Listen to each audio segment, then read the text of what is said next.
is a great pleasure to have Jana Gallus here to speak to us.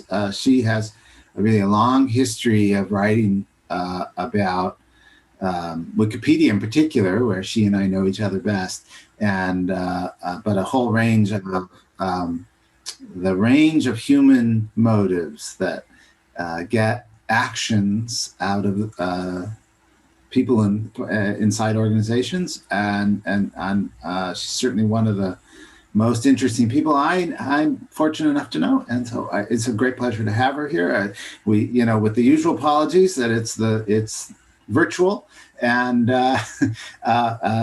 and we will make it up to her next time she's here physically. But at the moment, we're still blessed to have her presentation. So please take it away, and thank you. The floor is yours. Thank you so much, Shane, and thank you for inviting me. It is a true pleasure to be back, I shall say, because I remember how as a postdoc, I was thrilled to attend the digital seminar series, sitting in the room. I still even remember where I was sitting. And so now it's truly an honor to be invited to present to you and to meet you all. So I very much look forward. I've been looking forward to this day a lot. I want to start, before I jump into the content, 2 notes for the Zoom format. So I have dedicated question breaks every 7 to 10 minutes to make sure that everybody gets time to ask questions. But if there are any clarification questions as we go along, please don't hesitate to raise your hand, and I'm happy to take those as they come. I planned for 3 papers that I'm going to present, each about 15 minutes me presenting, and then 5 minutes discussion about the paper, and then we'll have a half hour of discussion at the end. I think that works. Hopefully that works nice for the Zoom format. For the chat, I won't be monitoring the chat, but Shane told me that he's willing to see if there are any questions that come up in chat. Then he'll let me know. Otherwise, I would encourage you all to speak verbally, raise the hand and speak verbally. You'll see why this is actually something I study. So that's going to come up in the 3rd paper that I'm going to present today. The focus in my talk today is about large-scale collaborative knowledge work communities. Really, by that and by the crowds in the title, I mean specifically groups and communities of people who engage in knowledge work together. Oftentimes those are peers, which is why it's also called peer production. And these communities really face 3 central issues that are going to be the focus of my talk today. The first one is maintaining contributors' motivations. The second one is really understanding the role of authority structures and power in these peer-to-peer, very horizontal production communities. And the third one is, how can we foster inclusion to really reap the rewards of crowd diversity? Because that's purported to be one of the strengths of crowds, is that we have diversity. How can we set up these crowds so that we really have inclusion, so that everybody speaks up and we hear the brightest ideas? And you'll see that the bottom line, or the main question that animates all of this research, and in general my research, is this interest in understanding what motivates fruitful human coordination and also what makes it meaningful. And I keep coming back to that question up until the very end of today's talk. The first 2 papers are going to focus on data from, as Shane already said, Wikipedia, which I think I don't have to read out and to convince you all that it has been a surprising, for many people, a surprising success story, even to the founder, Jimmy Wales. It's the largest encyclopedia in history. And what is particularly striking is that we have millions of people who register their so-called user account on the platform and to contribute content, to discuss content, all of that in their free time. And oftentimes, most of them, the vast majority, does that under pseudonyms. So nobody in the offline world would even really know what they are doing, that they are spending days to providing us with this global public good. What some of you might have already read about in the news is that Wikipedia, despite the whole success, it is facing a severe challenge, which is contributor retention. Here's a graph done by Aaron Halfaker and co-authors that shows, the number of active editors for the English language Wikipedia. You can take different graphs. The story is the same, and it continues to this day, that since about 2007, we've seen a steady decline in the number of active editors, which has been of grave concern to the community. And specifically, this one main source of this decline in the retention of contributors and in the number of contributors is newcomer retention. So newcomers, for various reasons, which I'd be very happy to talk about after the talk. It's actually quite interesting. For various reasons, it's becoming increasingly difficult for newcomers to stay motivated and stay engaged, stay active. So that prompted then the community, the community has been struggling with this question: how can we now keep newcomers motivated and retain newcomers, which is important for viability, but also for the diversity of this crowd. So that's the first paper, what the first paper is about. And I'll keep this very short. How do we maintain these newcomers' motivations, which are very diverse and actually even changing? What incentives can we use when the initial motivations are not sufficient over the long run, as we just saw, and when standard economic incentives, mostly by that I mean money, are really limited? First off, and that is more general beyond Wikipedia, right? The first point is that it's difficult to contract on such complex tasks, which are often also pro-social tasks. So if you then start writing contracts on whatever you can measure, you jeopardize effort provision on the less measurable dimensions of performance, which are important. My favorite example, by the way, here is AT&T, who at some point they had the idea of paying coders by lines of code. We all know what was the result. They got lines of code, but it wasn't really what they needed. So they got what they paid for, but it wasn't really what they needed. Even if we think, okay, we can write these contracts, we can incentivize people in various ways with those contracts, then another problem is the second one, which is crowding out of intrinsic motivation, the joy. People start losing the joy, but also importantly of image motivation. Others in the community might start questioning why they do it. You can see the parallels here also, by the way, to open source, where this is Frank and we were talking about this too, where this is of concern too. Once you start paying people, others might question why they are in it. Is it for the money, or is it because they really care?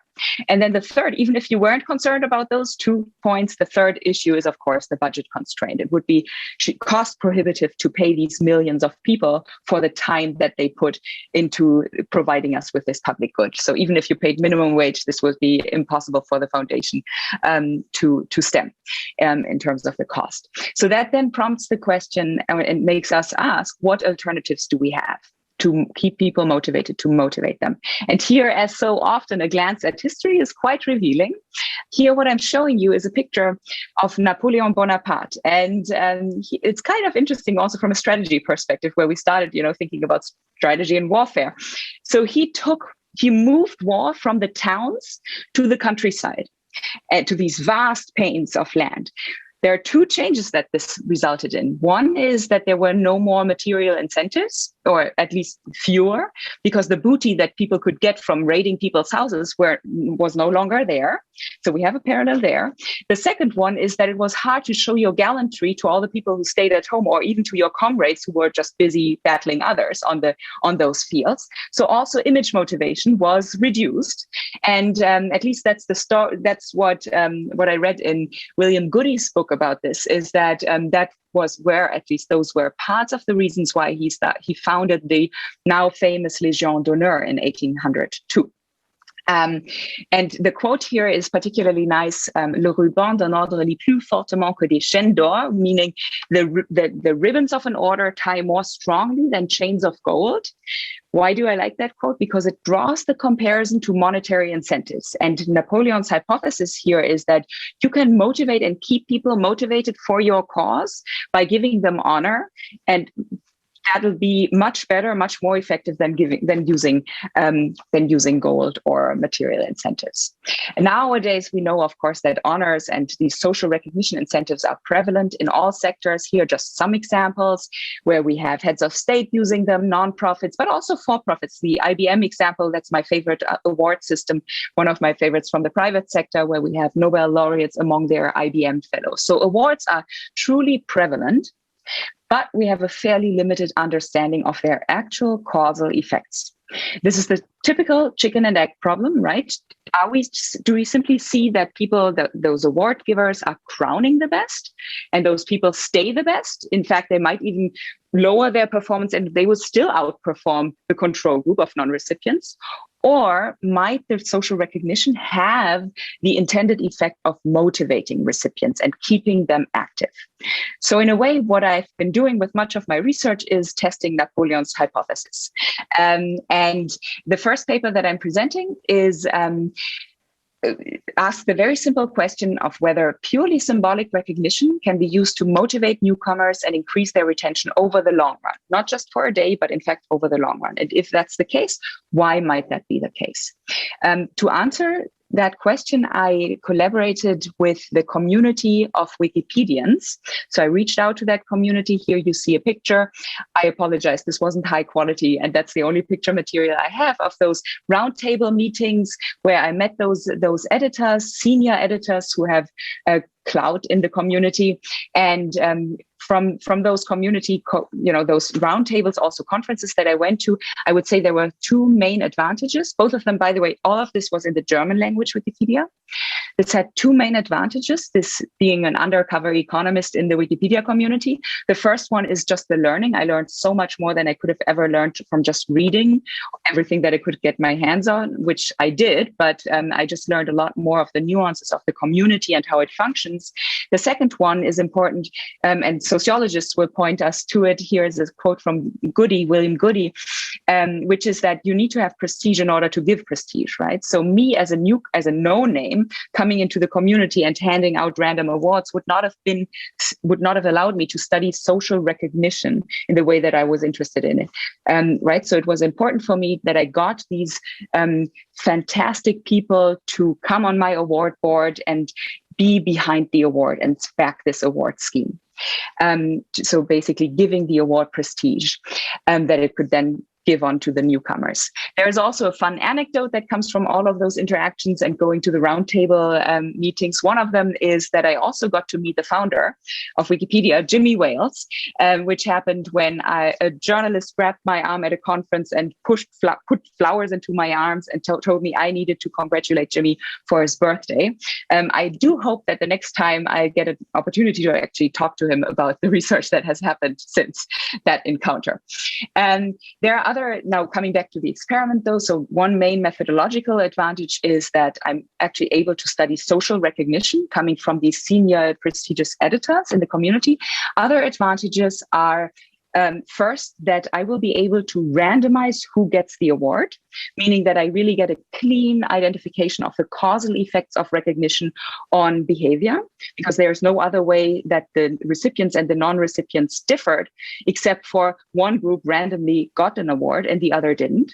Second, and this is really makes this context particularly interesting and exciting for somebody who's interested in studying non-monetary incentives, is the second advantage is that people operate under pseudonyms on Wikipedia, so the award would not have any material or even career-related benefits getting this award, because it's all contained, all restricted to the community.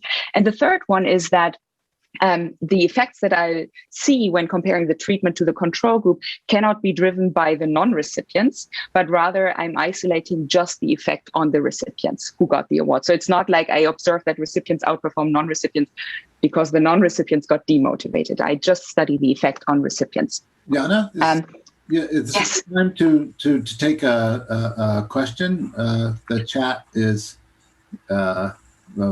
asking about the difference between this context, which is collaborative, and one that is much more rank ordered, like crowning a winner, in a more contested sense. Are you going to speak to that? Yeah, so in fact, that is something that I'm intrigued by. I know also Karim has written about, right, the crowds where you have contest versus community. I'm mostly focused on communities, the collaborative element. And I think, so I mean, we could also discuss that after in the last half hour. I think there is still so much we can continue to learn, because even when we look at purportedly collaborative knowledge production communities and platforms like innocentive, we still see elements of competition that are infused into the platform design, where in fact they are meant to be collaborative and everybody should be solving each other's problem and helping each other. But then we still have terms such as challenge winner and so on, which I think doesn't really. So I think there's still something we could do in order to get even more squarely into the collaborative element. In this case, I do focus on collaboration, although of course, as always, in social exchange, there's going to be status differences and power differences, which is something I'll talk about in the second talk, actually. So yes, in a way, that question is a perfect segue to the second talk, where I raise exactly that question about what is the role then of authority structures in these peer-to-peer production communities. Kevin. Just a quick question actually about your current slide, and it's just a matter of clarification. So what I understand from this slide, and feel free if you have other passages where you'll discuss this, but what I'm understanding is you're going to give a non-pecuniary recognition of some sort, but it will not be perceived by others. And therefore, it's strictly a signal or strictly some kind of reward that the unitary actor perceives. It's a socialized context, but it's not a socialized award. So it's really quite particular. Is that correct? It's not in the sense of external validity. It's not so particular because the recipients. So that's the funny, the really good. I'm not worried about external validity. It's not sort of like an award that everybody celebrates, like a Nobel Prize or something. As you say, it's anonymous. And the trick here is that from the recipient's perspective, which is what counts really when I'm interested in the effects of the award, this award is very public because there are all those senior editors who are on the award board. I'll show you actually. It's also perfect because I'm going to show you what it looked like in a second. So it's perceived to be very public, and that is in principle it is public. It's just that other newcomers would have no chance of finding out about the award. So it's out there. It's one of the million pages on Wikipedia. For a recipient, it seems to be super public, but for others, for the other non-recipients who are also newcomers, it's basically impossible for them to find. So that was a nice feature of this specific environment. Thank you for that question, because it's really hard to come up with to find such a context where this is possible. Okay, so the experimental design is fairly simple. So each month I would go in and I would extract the list of the previous month's newcomers, because that's the focus, that's my sample, right, that I'm focused on. Then I applied a rules-based screening script, basically, that applied some general criteria just to make sure that in the final pool, there wouldn't be any firm accounts, any vandals, any sock puppets, which is secondary accounts, so that everybody in this final pool deserves a newcomer award. They also needed to have made at least one contribution that's still visible on Wikipedia, so that there's some sense of deservingness. But on purpose, the criterion, the threshold for coming into this sample was deliberately kept low, because we are interested also in seeing how does this affect people who haven't yet made a ton of contributions. Another reason is, and this, by the way, was developed with the community of Wikipedians, another reason, which we can also discuss afterwards, is that it's very hard to say, how can we quantify people's performance? And you don't want to go just by edit count. For reasons, if you're interested, I'd be happy to talk about offline. So so the criteria for coming into this sample are fairly low, and then from the sample, and that's now the crucial part, where I had roughly 370 people each month, I would randomly allocate 150 into the treatment group. They would get the award, and the rest would stay in the control group. This is where I have my question slide, but now I got some questions already. Are there any other questions? Otherwise, okay, I'll continue. So the treatment, what did it look like? This is the award that I then posted on the recipient's personal discussion page on Wikipedia. So everybody on Wikipedia, if you want to edit Wikipedia, you register a user account, usually that's encouraged. And then you have on your user account, you also have a talk page where others can contact you. And this is where I placed this award. The Edelweiss Award, as I said, it's in the German language Wikipedia, and it's in fact even the portal Switzerland that backs it. So this is the award page, which just explains in broad terms the purpose of the award, mentions some of these prestigious editors. And so it's not like a random Jana who comes in and hands out awards. And then it also has here you see XYZ. That's usually where the pseudonyms would be included in each given month. It's like a hall of fame. But I wanted to, maintain that last remnant of anonymity, so I didn't enter the pseudonyms here. So I just blanked that out. And now the question is, do those purely symbolic awards raise newcomer retention? And I'm going to focus now on just the main findings. There are more findings in the paper. What I'm going to show you is data on 11 award cohorts, where one award cohort corresponds to 1 month. So every month, the same day, same time, I went in, did the same procedure, and have a sample of over 4,000 subjects. And what we find here, main slide. Yeah, Jana? Yes? Yeah, one question. Okay, I'm sort of catching up here that you want this to be an intrinsic, right? That you're designing it that way. And I'm asking if you ever were able to find out if the award winners used it extrinsically. So in other words, used it for, I showed my, if I could take an academic version of this, I showed my dean that I received this award and therefore give me a raise. Okay, that's sort of the blunt version of it, but did you ever follow up in that sense to make? I actually queried. Yep, I queried the web to see whether I find anything, any mentions on a CV, and I didn't. But I think there was one case where I found a mention of it.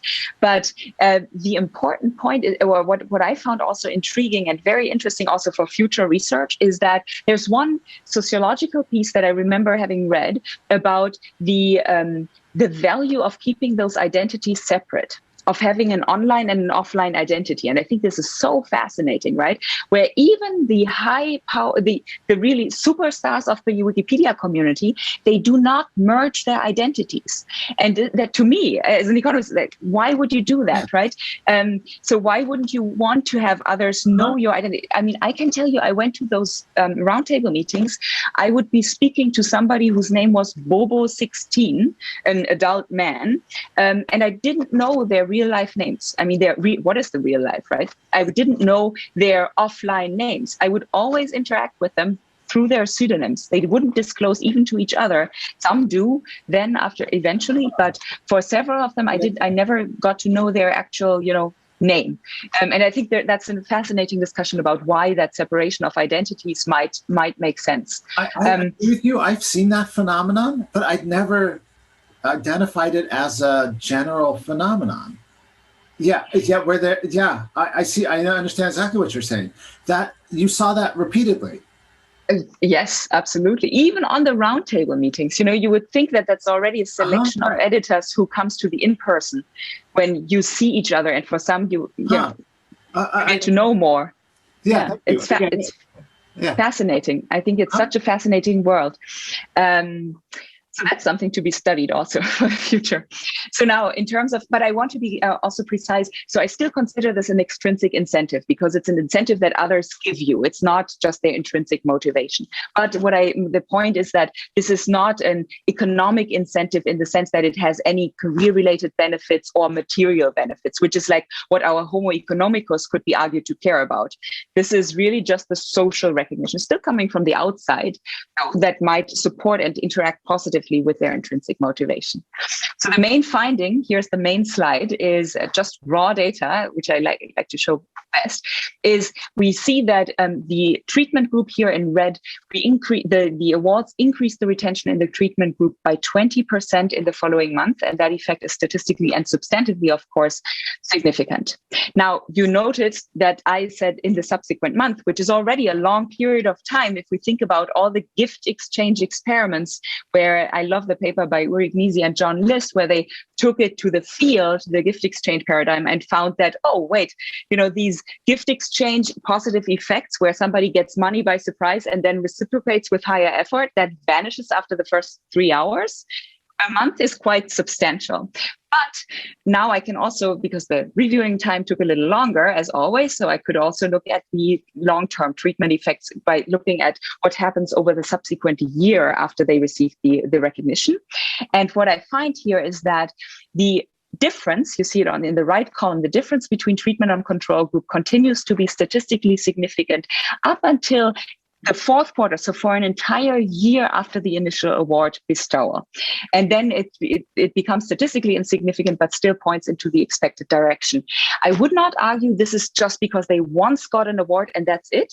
This is the effect of the award, but it can be reinforced, which is natural, which is what awards do, through external reinforcing feedback mechanisms, right? Where somebody stops by your office, well, when we are not in remote work, and saw that you just got this award and then congratulates you, right? Which revives the effect, which is very different from monetary incentives, where in many organizations, people aren't even allowed to talk about their bonus pay with others, with colleagues, right? So this is the effect of the award, but I would not argue that this is just once an award and that's in isolation. It will never be touched again or talked about again. Kevin. Yeah, Jana, I just want to ask about the dependent variable. Is this on the margin of whether they contribute within, let's say in the first graph, whether they contribute within the first month, and then the incidence of contributions thereafter?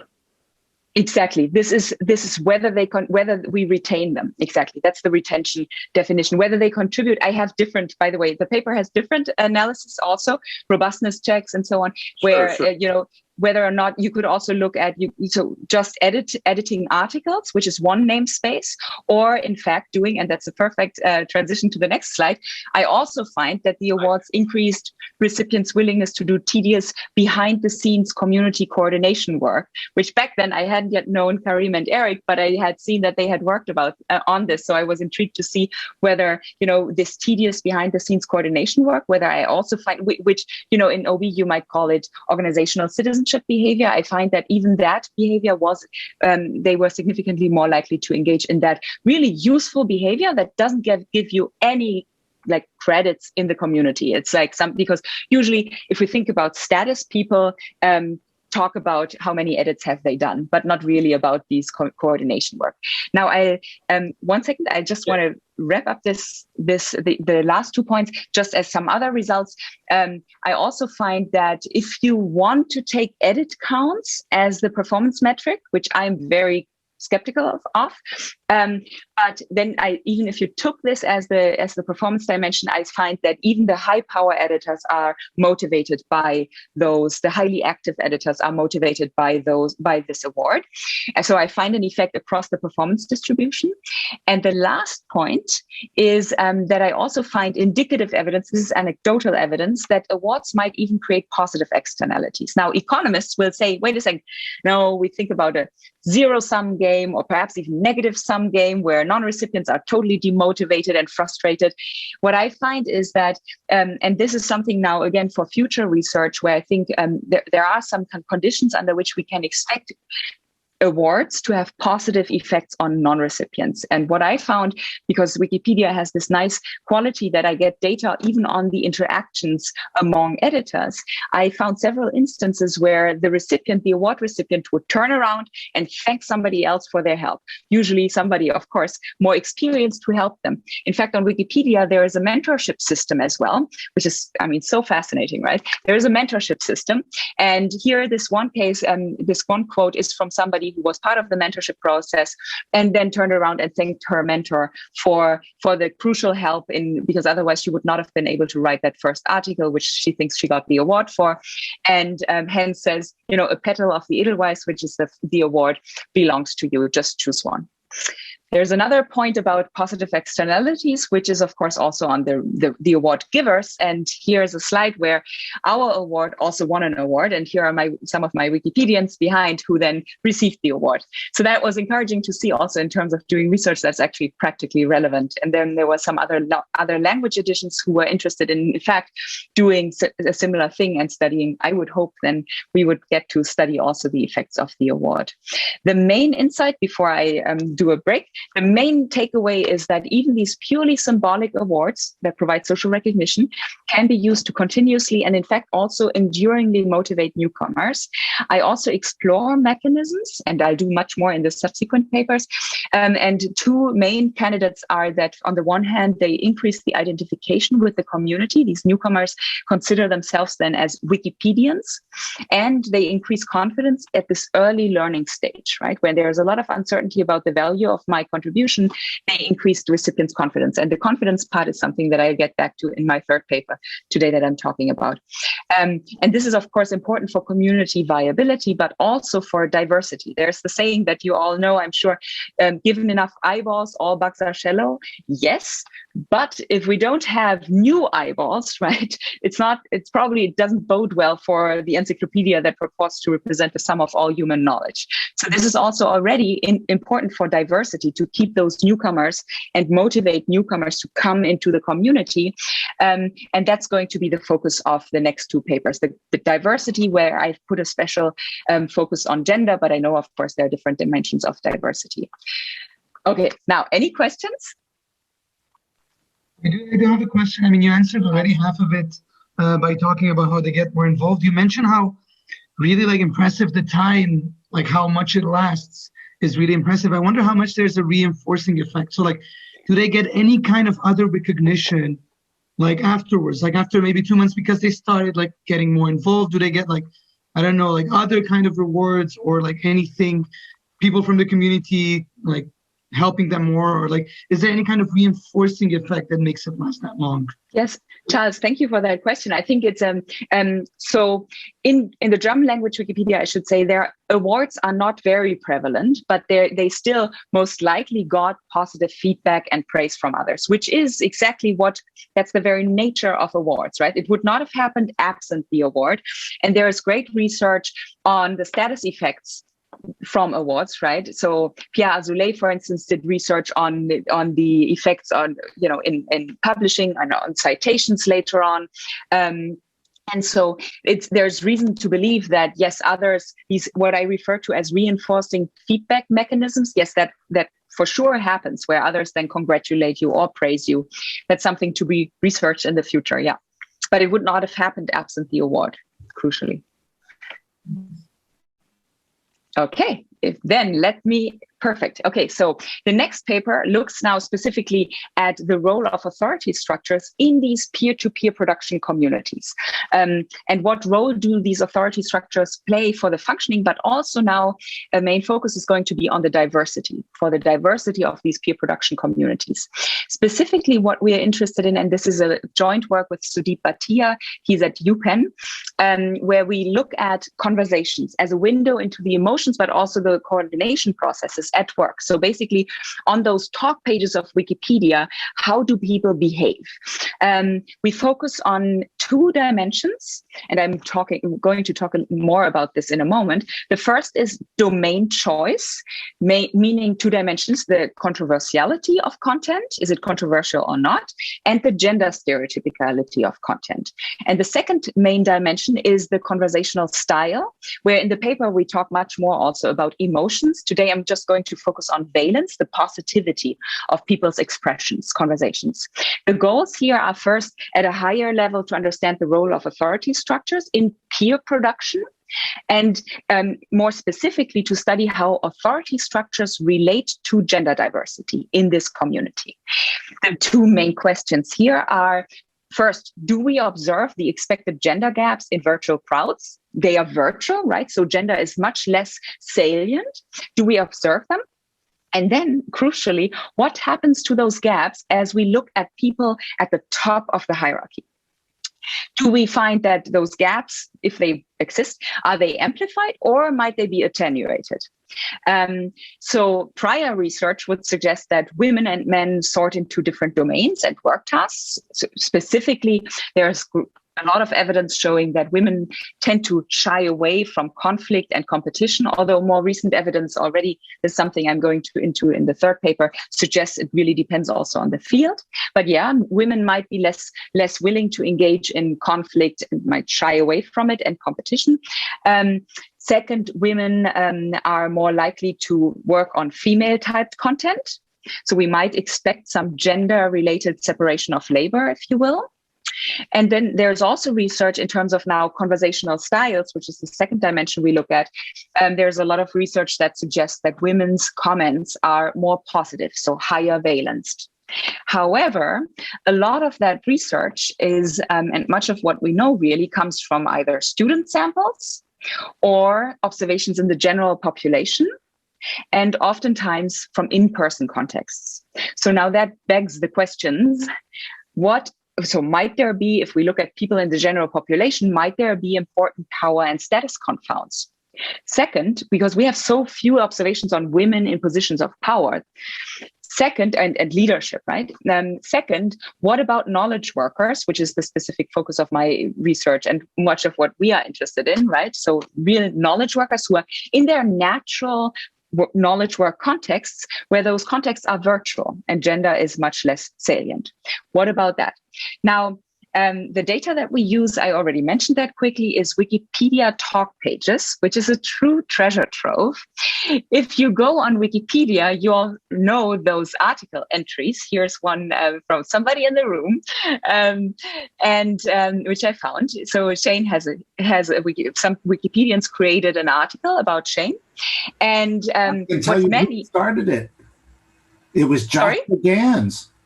Joshua Gans put this up originally. Oh, seriously? Oh, I did not know. See, I could go back in the history, because the beauty of this is, I mean, in terms of data, you see it all, right? It's all recorded. You can analyze it all. Now, we had a bet about how fast it would get taken down, and it didn't. It did not. Yeah. Well, I would have. I know which side of the bet I would have taken. Yeah, doesn't surprise me. What does Joshua call himself? What's Joshua's handle? Do you know, Shane? We can find out. We just go to the first edit. We can do that right after the talk, but don't do it now, because I want you to listen. But the thing is, what I want to stress here is that, yes, those articles, that's what we call namespace zero. They attract a lot of attention. That's what we consume. I bet you that almost half of this room, a virtual room, has not yet clicked on talk. I would encourage all of you to, in the future, go on those talk pages, because those are sometimes even more interesting than reading the article itself. So Harvard Business School, I just did that yesterday to see, you find, a lot of discussions about previous alums, right? So it's quite interesting to see the discussion behind the scenes, right? Which is all content focused. And I like to draw the parallel to listening in on all of your employees' conversations, except that this is with implied consent. It's out there in the open for anybody to analyze.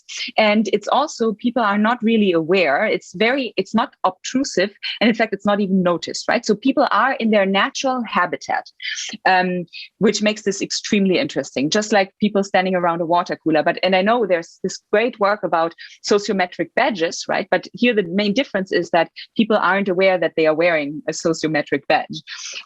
Second, this is across domains, which is, from a gender perspective, extremely interesting, because we have people from different industries, if you will, or occupations. It's not just one industry or one occupation, and there's no a priori, there's no reason that we should expect any gender differences. There's female type content, male typed content, and neutral content.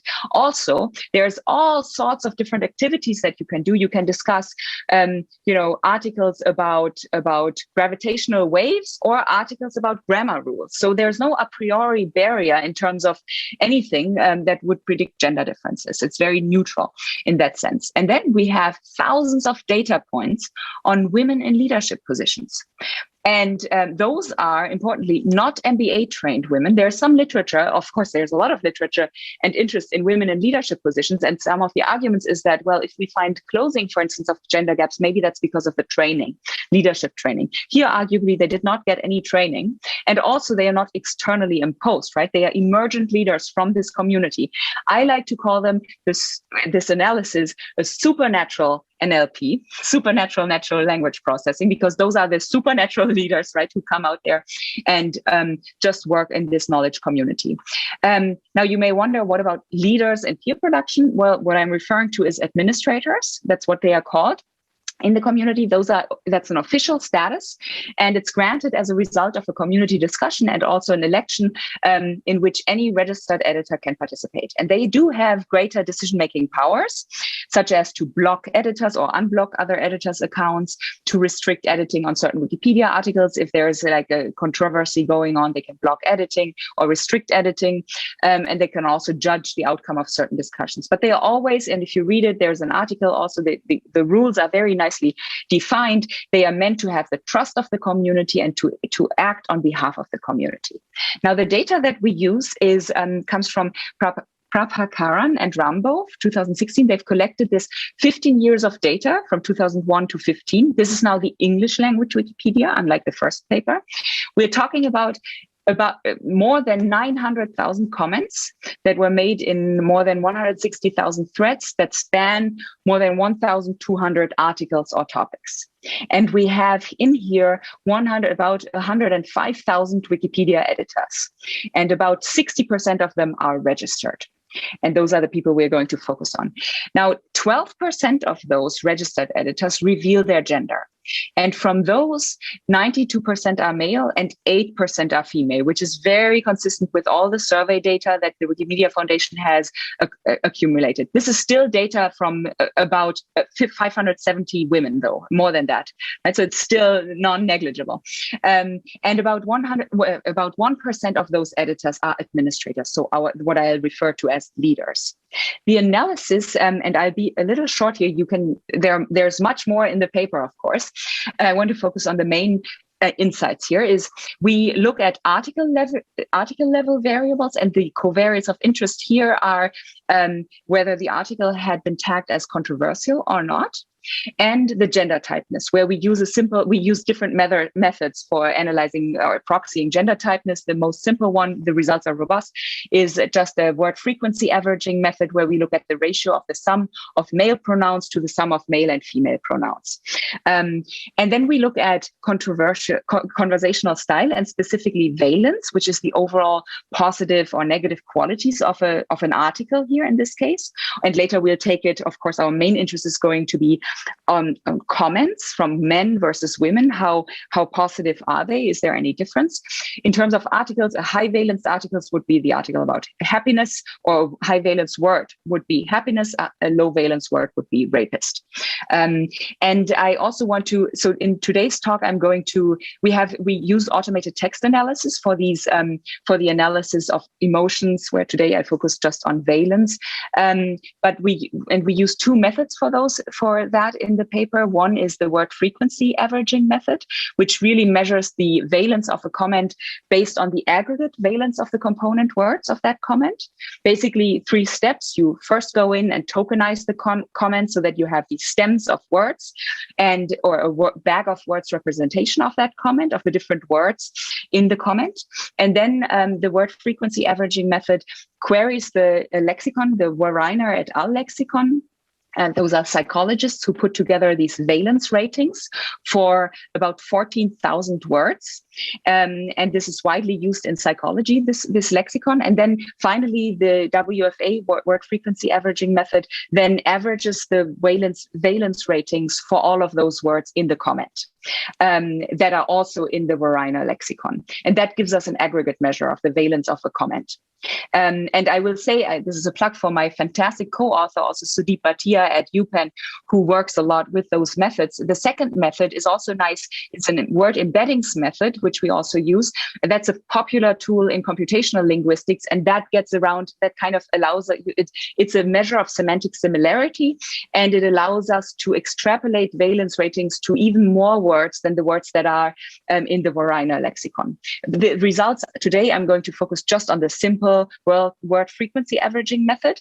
And the main results are robust to using either or, so both methods. So I'm going to focus just on one. And I encourage you to look up the paper. Are there any questions? Okay. So first result, we find the expected gender gaps in the general population of contributors, like users writ large. Despite the lower salience of gender in this virtual context, we find that the comments from women are in domains that are less controversial and also more female typed. which is consistent with the previous literature, right? Shy away from conflict, for instance. That's the controversial finding here, the finding that they are less likely to edit controversial content and to discuss controversial content. And B, in terms of the type of conversations, they are also significantly higher valence. The comments from women are significantly higher valence, even when we control for the valence of the article. So even when we look at a highly valenced article like Whoopi Goldberg, we still find that women's comments are significantly higher valence than men's comments. To show you the results, first, focus on the article type level, where the domain choice, controversiality, and gender stereotypicality here is the interest. Here you see we have a multiple logistic regression here, and where each observation corresponds to a comment. And this is now the article types, right? What types of articles do we find those comments to be on? We also permit random effects here in the intercepts on the thread level, right? To accommodate for thread level heterogeneity that wouldn't be captured by our controls. And what we see is, what I just foreshadowed or announced, is that a comment is significantly less likely to be written by a woman if the article that it belongs to is controversial or more male typed. So we do seem to find this gender specific separation of labor in terms of male and female typed.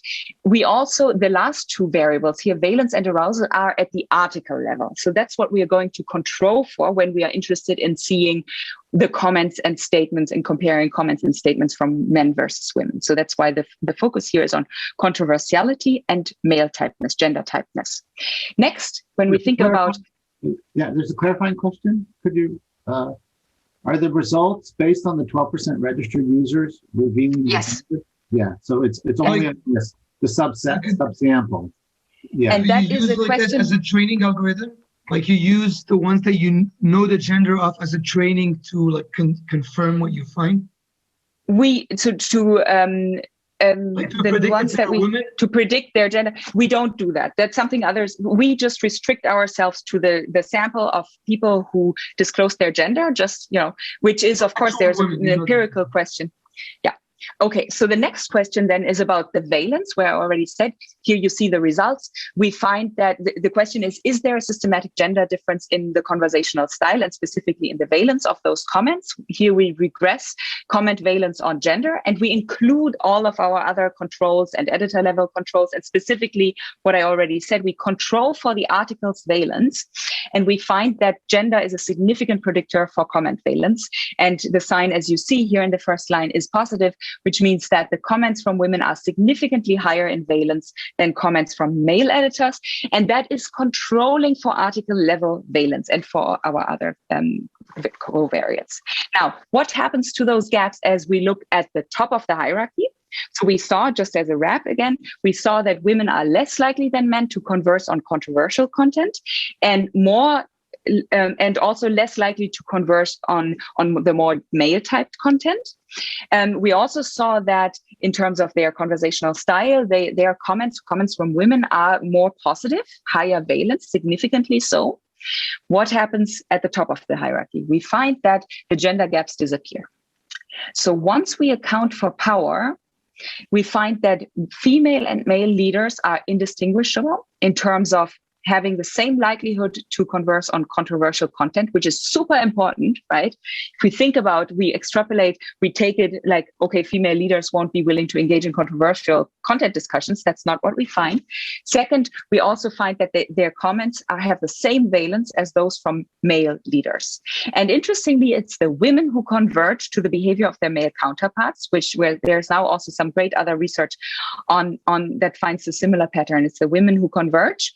And the one exception where we actually find a slightly increasing gender gap is greater sorting into topics according to their gender stereotypicality. So we find that women, once they get into the position of power, they actually are slightly more likely to edit female type content, which makes perfect sense and was what we had expected, because of that corresponds to their previously accumulated knowledge and hence expertise, right? So that makes sense that they continue to then have wield power over the fields where they actually have knowledge over. So now to show you the results, first about the domain choice. When we look at people who are not administrators, it's exactly what we saw before, right? So here we see women are less likely to edit controversial content and less likely to edit more male type content. But once we look at people, the administrators, we see that in terms of controversiality now, in fact, female administrators are even slightly more likely than male administrators to comment on controversial articles. And the gender gap in terms of the gender stereotypicality of content remains, as I said before. Now, when we look at valence, which is the conversational style, what we find here is that, let me first show you just some raw data, a simple aggregate analysis of the comment valence in those 4 different groups. We have women non-administrators, male non-administrators, and then we have female admins and male admins. And what you see here already, and by the way, that interaction is also significant, is that there's a robust interaction between gender and admin status. And in fact, that the comments in terms of the valence from male administrators, female administrators, and male non-administrators are statistically indistinguishable, but it's the comments from female non-admins that are significantly higher valenced. And in the paper, by the way, we also look more into this and do some analysis, which to me suggests, and that's something that we want to do more research on in the future, that these women non-admins might be more likely also to use praise. And in fact, we find that they have the highest relative probabilities for a lot of these highest valence words in our data. So for example, good, and they are also very likely to use words such as thanking others, right? So that's something I think that we could study in the future that we haven't looked at now in more detail in this paper. I also show you 1 second here. I just quickly, maybe that's already the question also. When we control for our covariates and for article level variance here, what I'm showing you here is focus on the first line. Those are essentially 11 separate regressions, which I show you for completeness. Our main interest was studying the interaction effect between female and adminship status, where you see that this is statistically significant. So female administrators relative to female non-admins, they decrease the comment valence decreases significantly. And we don't find any other interactions with the other variables that we have, right? So it seems really to be the case that the only variable that reduces the gender difference in comment valence across men and women is this admin status, which is the position of authority. Now, questions. Yeah, I saw that you had raised a question. Yes, thank you. And I'm sorry, I'm not as familiar with some of these roles on Wikipedia, so maybe this is a basic question, but all the better. The administrative role, are there certain expectations that are put in place? Like I can see that some of the tone or the type of article that you choose is no longer just out of your sure will or like just desire and tendency, because the administrative role kind of pushes you in a specific direction. I'm thinking of like an editorial role at a journal. The tone and the way that you write and the type of remarks that you make might be different because they're already to some degree, they're imposed by the role itself. And so you start living up to that role. Great. So in fact, that is a great question also I'm going to talk about on the next slide, the reasons why we might expect that closing. I think that's exactly what your question gets at. But I will say, so in terms of the expectations, it's not like there's a script for how admins should, there are some specified expectations, like they should have the community's trust, but there's no way how you could be forced to, or even expected to edit some type of content, or to be even less so about the valence, right? The conversational style. There's, the same expectation holds for everybody, but there's nothing that's specified that you should all of a sudden become use less positive words. That's definitely not in the expectations for that role. But you don't have a queue of articles that now, as the administrator, you're in charge of, as opposed to your just general tendency, right? And I think that's also pretty much goes back to this being a community of volunteers, right? So there's some delegation always, but there's no way how anybody could, and this is again the parallel to open source too, right? Where anybody could expect you to do that work, because that's something you do in your free time anyways, right? So sometimes a given conversation would trigger calls for a given admin to look at it, but it's totally up to the admin to decide. But that's a fantastic question, because it goes to this point about why do we find this closing of the gender gap? And there are three possible mechanisms. What you just mentioned is that it could be a social selection story, which is also referred to as a demand side mechanism, where, you know, women who behave more like men get selected into the position of leadership.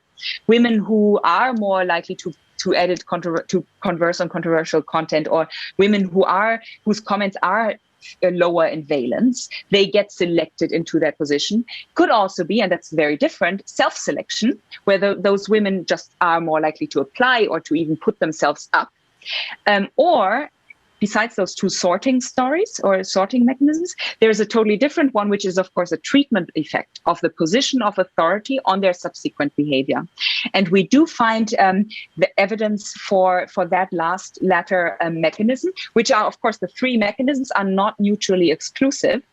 So there could be still also partly due thanks to the first two, but we do find evidence for a treatment effect, which is, we have two analyses that we do here. First, we look at women who would later on become an administrator, and we see, do they differ along those three dimensions from women who would never become an administrator, and we find no difference before they become admins.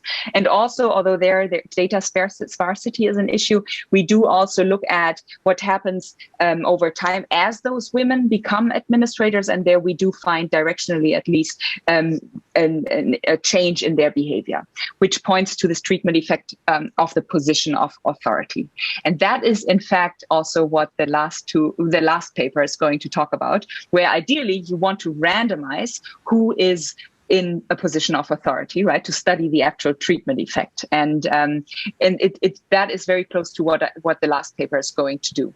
But the main insights from this paper, I think they are twofold. There are two implications. The one is for crowd management, because what we see is that even though this is purportedly perhaps the canonical example of a peer-to-peer production community, hierarchical, decentralized, we find that authority structures do play an important role even in this community. And second, for gender research, this is quite interesting because it suggests that some of those gender differences that we are used to and discussing might not be as fixed as previously thought.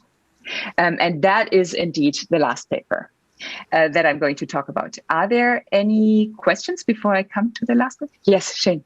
Yeah, actually, Charles has one, and then I'll come in with one too. Mine is just a clarification question. I mean, I love what you said about the mechanism and why, because I was wondering if they just select as an admin the people who are more like that, or if like they change their behavior. So I loved your answer, but I just wanted to know, just maybe if you can say a word about how they become administrators.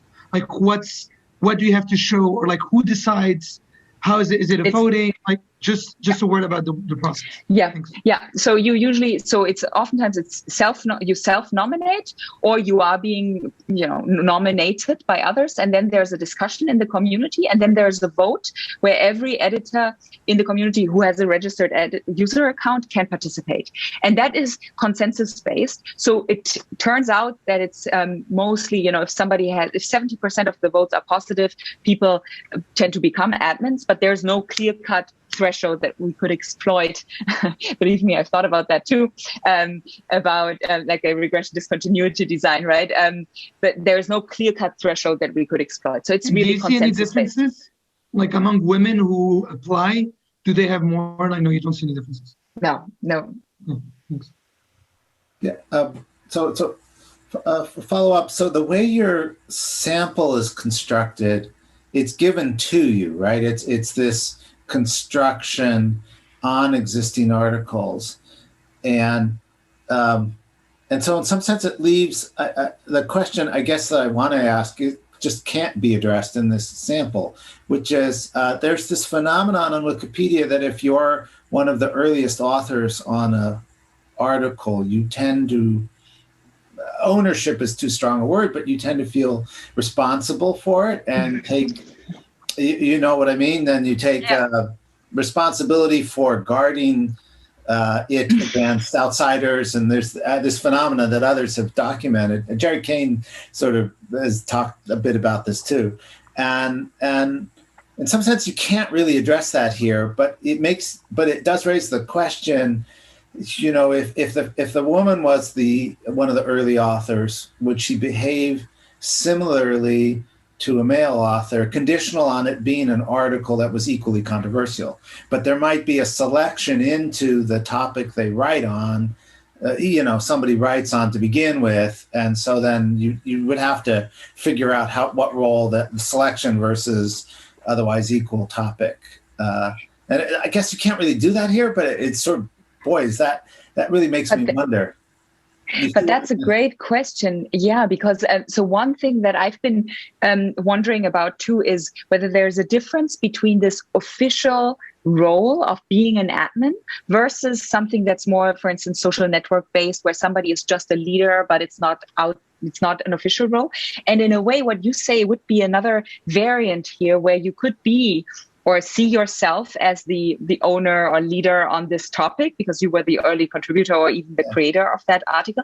And that's something we could actually perhaps look at in the future, because we could see, we already have this article level data, right, besides the talk page data. And so we could see who actually created the article. And if we have, I mean, the question is then, do we have enough of those observations where people disclose their gender? But that's actually feasible. Thank you. Yeah, that's actually something I hadn't yet thought about, but we could look at creatorship. Yeah, because it also gets at this, Marie Hennesor's paper, which I imagine you already know. Yeah. The number of pages about female leaders is low, but in part because, and it's sort of this vicious cycle, right? You don't have enough men, so you don't get enough you have too many men writing about sports, basically. You don't have enough pages about female leaders. Then you don't attract enough readers who then come in and write more articles. And she was writing about that. And it made me think also about that. If you could somehow seed female leader pages with male or female authors, would you get a different kind of outcome? Some sort of experiment. Yeah. The type of content that they create. Yeah. At least that's the notion, right? That's also what the belief is behind this whole intent of diversifying Wikipedia, the community, is that this should lead to a greater diversity and content coverage. Right. There are these notorious cases where, like Donna Strickland, Strickland, I guess you pronounce it in English, didn't have a Wikipedia entry up until she won the Nobel Prize. Okay, which goes to the point about, oh yes, Eric. So I just want to say, and this is very positive Valence, because I'll have to drop out shortly, but this research is beautiful. I don't quite know what I mean by that, but the topic is interesting, and your earlier papers and this one too, somehow it's beautiful, and I really praise you for that. One always learns from papers, but in addition, the beauty and the elegance is a pleasure. So thank you. Yeah. Thank you so much, Eric. Thank you very much. See, now I hope this was not randomized because I'm going to be more motivated. No, not randomized. So thank you. Yeah. Okay, so let me then come to the last paper, which is exactly about, now, oftentimes the focus is just on diversity, which is representation, who's sitting in the room. But an important and underemphasized part here is, we might have the diversity in the room, but what if people don't speak up in the same way, right? If we don't have inclusion. So the inclusion is a big challenge because it might, and it should be of interest to all of us, because it would, if there is an inclusion issue, then that would point to an under contribution of knowledge by people who just don't fit the stereotype, who don't feel included, for instance, or who are not included. So what the focus today is going now in this third paper is on STEM. But we see this in many different fields, important fields in society. STEM, entrepreneurship, innovation are strongly associated with a male stereotype. And the reason why this is a problem is that even if we fix the representation issue and get women into it, we still see that participation often lags behind. And there are some examples that might be partly driven by this inclusion issue, which is on the one hand, Ding et al., they have a fantastic paper that shows that female faculty in the life sciences patent at 40% the rate of men. So those are faculty, right? They conditional on being there. They are still less likely to patent. If this was a proxy of, contributing one's knowledge, there's even more closely related to our research interest here is that there's now several studies which show that in seminars, women are significantly less likely to speak up. Across the board, and the World Bank also found this. So I found some interesting, and I was in touch with the World Bank too, where they just took count of who speaks up how often, and men found that men were more than 3 times more likely to ask questions, conditional on being in the room, right? So they are at the room. The women are sitting at the table, but we don't hear their good ideas as much as we hear others' ideas. And the main mechanism here that we are focusing on in this paper is self-stereotyping. So this is not about self-stereotyping is not about a lack of motivation, which would mean that we have to think about increasing their incentives so that they speak up because they are not motivated enough. No, they are motivated. We can rule that out. Self-stereotyping is also not about a lack of knowledge. We can control for knowledge in our experiment, in fact. So this would require training and screening. We can control for knowledge. The knowledgeable types don't speak up. Self-stereotyping is also not about expectations of being discriminated against. This is actually something we can rule out in our experiment. Although, of course, I would say that discrimination from others might come on top.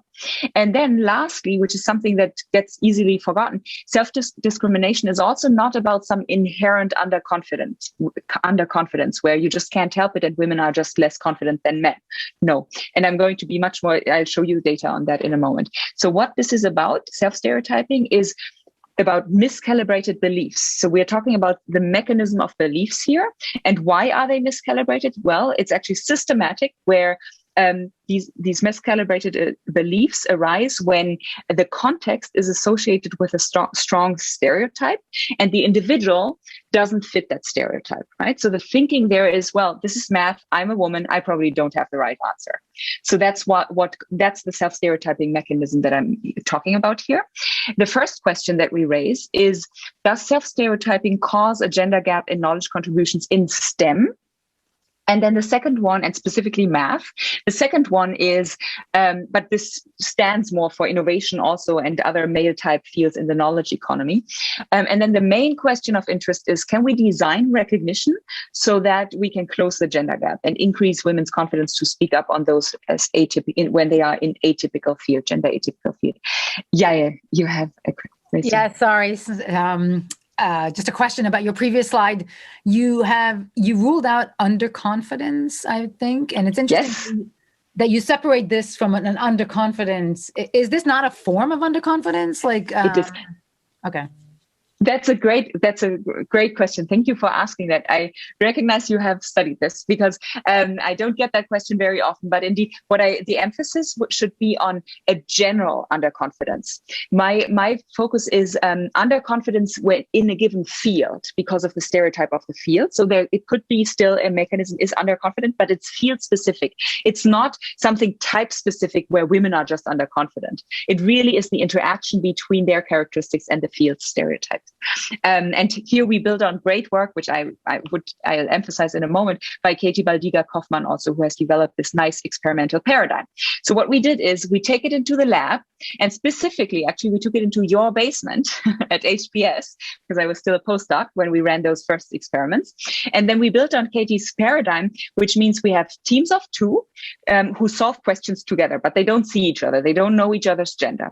And you'll notice, by the way, I should say, I started out with a field experiment, then I did this language automated text analysis, which was observational data, and here now we are in the lab. So I recognize it's quite a tour de force here. So apologies, right? Now we're talking about a lab experiment. Those are teams of 2. They go into the lab they work together without knowing each other's identity and or gender.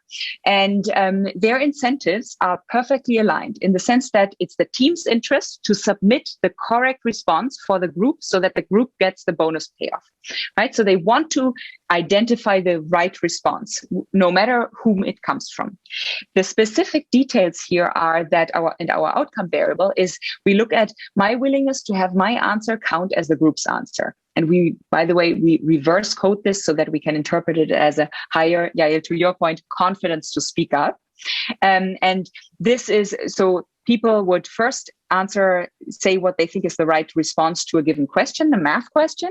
And then underneath, and this is what Katie had introduced, which is fantastic, is we ask, where in line would you want your answer to stand? From 1 to 4, where in line should it stand? So if I say first in line, well, then my answer is going to be submitted, most likely, unless the other person, my group member, also picked one, and then it would be randomized. But it weakly increases the probability that my answer is going to be the group's answer. If I say second in line, I'm kind of confident, but if my other team partner is more confident, let them go first. And if I really guessed, I pick last in line, fourth in line, right? That's the intuition. The intuition is how quickly do you speak up? How strongly do you advocate for your idea? And before I go on, are there any questions about this mechanism? Okay, so then the first question is, and now I'll be a little bit quicker here on this. The first question is, do we find self-stereotyping? Does it cause a gender gap in knowledge contributions in STEM? And indeed, if what I show you here is across different types of tasks where we measured this confidence to speak up, we find that it's only in the male type math tasks where women are significantly less confident to speak up. So you see here, there's a significant gap in their speak up values for math tasks in both in part 2 and part 3, which is where we measured this. And this is to the general confidence question, not on the gender neutral verbal tasks. So we're not talking about women being generally underconfident. When we're talking about verbal tasks, they are just as confident as men. There's no significant gap. Now, you may wonder, maybe this is optimal. Maybe they just don't have the right answers as often. Maybe their ability is lower. We rule that out. Here's a simple OLS where we predict the confidence to speak up for a given question I, and we control for ability. And if you look at the right side, where we look at the interaction between the gender of the participant and the field, being math, we see that it is indeed, that interaction is statistically significant, right? So we see that, yes, overall, the math coefficient there we see that, yeah, even men are slightly less confident to speak up on math tasks, controlling for their ability, even controlling for them having the right response right there, they choose lower speak up values. Or lower confidence to speak up. But then we see that for women, this is exacerbated, right? So there's a differential effect here. So women and math, that interaction is significant, even controlling for them having the correct response for that given question, for the given questions. So that's indicative evidence for self-stereotyping, which we also discuss much more in our paper in the AEA papers and proceedings. Now, that's kind of the problem statement. The main question is, of course, can recognition be designed to close that gender gap and foster inclusion, make women more confident to speak up? And there's prior research, again, that suggests that the publicness of recognition may matter a lot for closing gender gaps. And this is, of course, the perennial question in management. When I talk to managers, it's always like, okay, so how public should the award be, right? Who should be involved?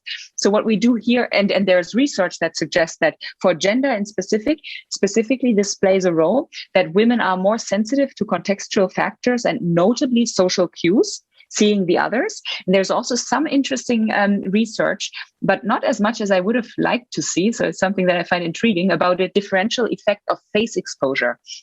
So, for instance, when women see others' faces, they are more likely to trust than when they don't. And for men, it doesn't play a role, right? So that led us to then say, okay, let's study publicness and let's experimentally vary the publicness of recognition, holding everything else constant.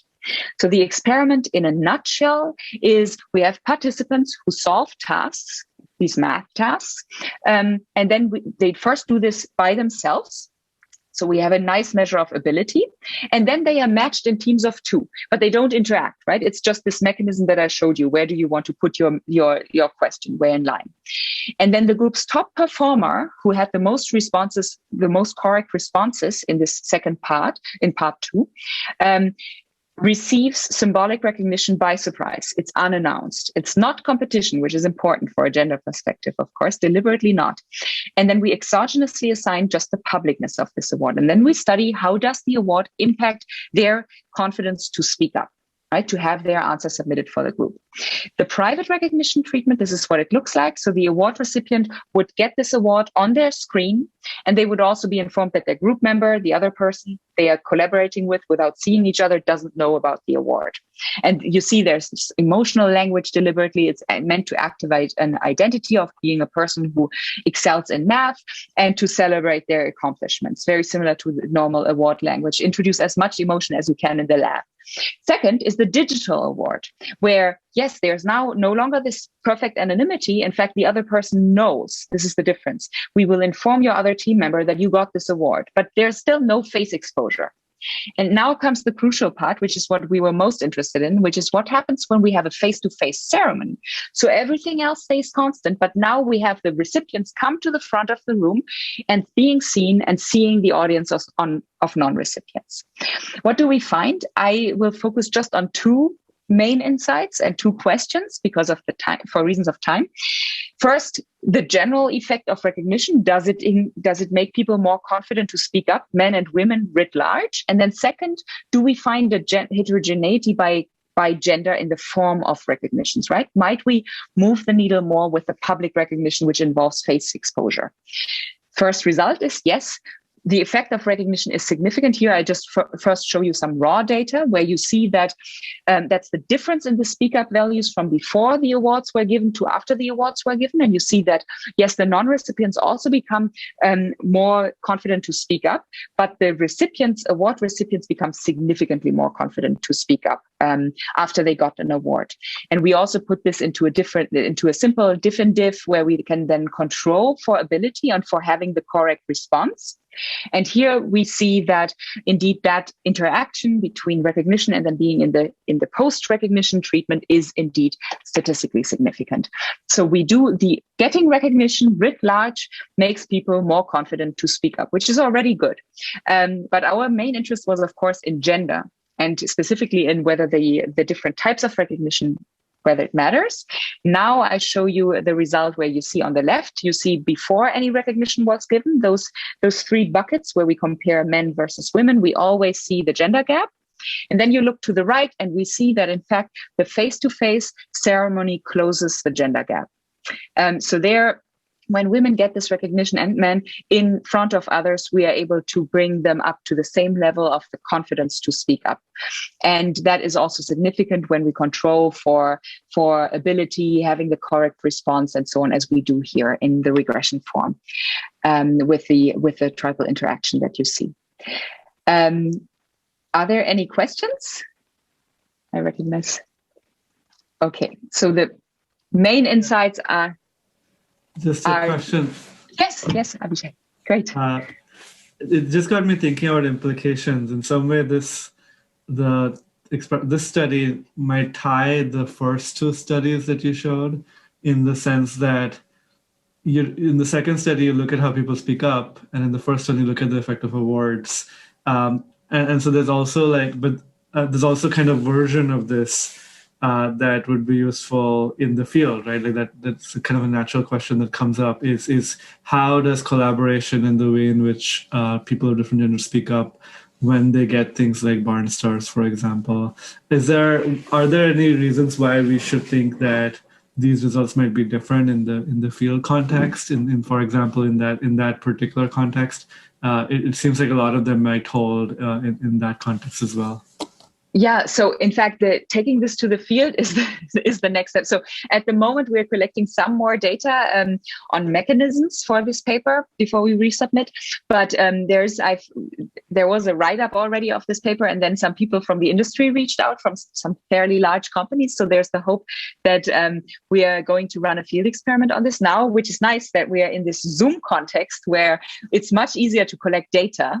It took us a few months already to clear the legal hurdles, but we are getting there. So that would be indeed the intent, to study in the field recognition and vary whether it's without face exposure versus with face exposure, right? And the mechanisms, which I didn't now mention, but there are two very fundamental mechanisms. One, why we might see this, again, the closing of the gender gap, which might be, on the one hand, women see the audience of non-recipients and are more likely to then believe that they actually deserve the award. There's actually some evidence that suggests they are, which I already mentioned, women are less likely to trust signals when they don't see the faces of others, or they are more sensitive to seeing that. In fact, there are some anecdotal evidence about these, you're among the most highly cited scholars, and, the first thought being, oh, this is an experiment, versus it would be interesting to compare how women and men respond to that signal, right? This is surely not true. I think they're experimenting on me. Versus another one is, now others see you as a leader, and that gives you legitimacy to lead the team.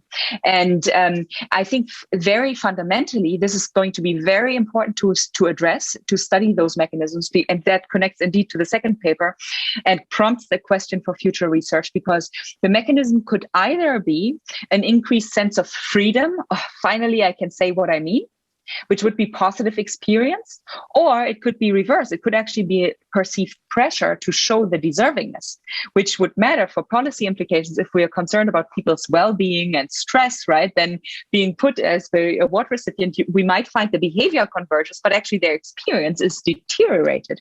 So this is going to be crucial for future research, and I don't have an answer. So this is going to be super interesting to study going forward. And you see how, this is the last slide, this comes back to the very underlying question that I said motivates my research. What motivates fruitful human coordination and makes it meaningful? Well, the answer to that mechanism question is going to be crucial, and I don't yet have it. So I hope that somebody, that we can collaborate, and somebody will find it out, what are the mechanisms and the policy implications.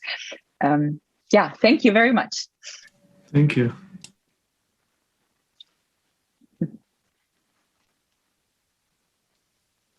So now I'm happy to take, if there are more general questions. What time? Yeah, let's hang and have a conversation. So I'm this last one. There are different degrees of publicness in awards.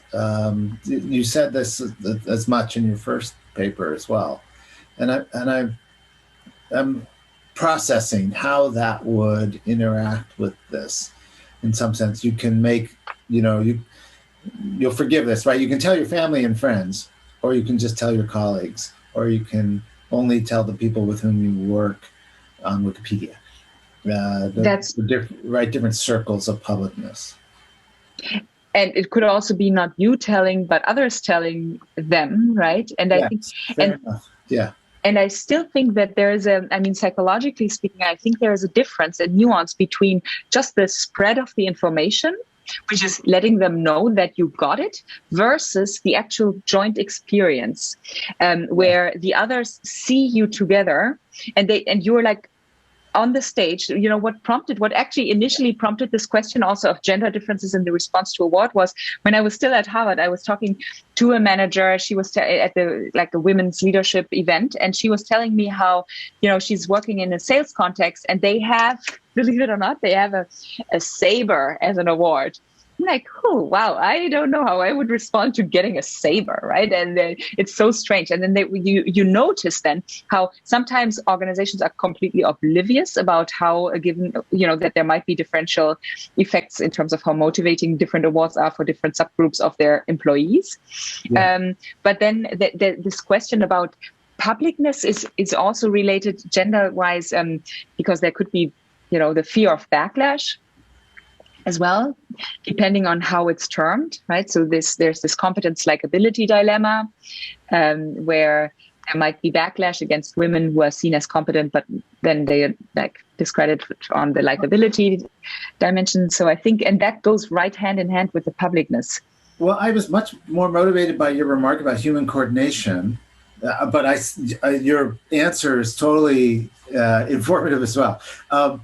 And though interesting, not so. Let me just process on the very narrow.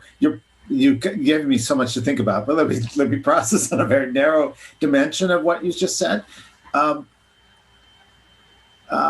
we talk about coordination, we often talk about focalness. Studies of coordination often get into this: what's focal and what,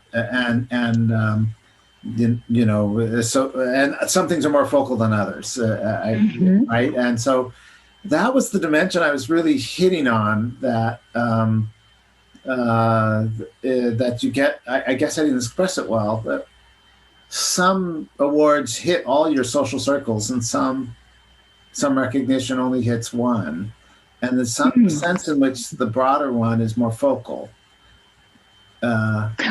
Oh, you think that how so? How is the broader one more focal? Well, the Nobel Prize is recognized. Yeah. Everyone recognizes it. Tenure, if you forgive me for hitting a sensitive topic, everyone recognizes that. Because so it's focal in that sense. Teacher of the Year award. Okay, great. Your colleagues recognize it. It's not. It's focal in a very more narrow sense. The Edelweiss Award, I don't think I could tell my parents about, and they would stand it at all. So that's a much more narrow circle that would appreciate it. So that's what I meant by focal. In a way. Yeah. How portable, if you will, in terms of also to some extent, right? At least it relates to the portability. Yeah, but it coordinates too, right? Because that's right. Because you all know, the recipient, know everyone else knows, so then you can coordinate on it. That was the part I was that most struck me. But now your answer has left me thinking about a lot of other things I hadn't considered. So you've made me recognize there's a lot more there than just coordination. But anyway, I was just trying to. That's a great.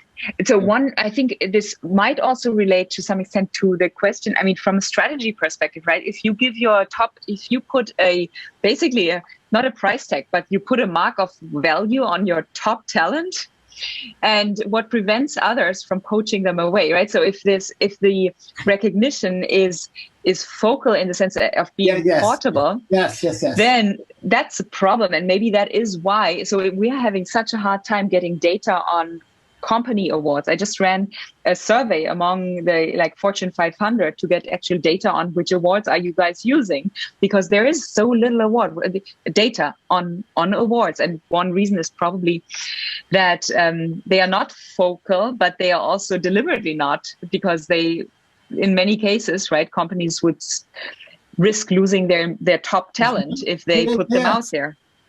Yes, that's right. That's right. Right. You're right. Coordination for the worse in that case for the company, right? Yeah.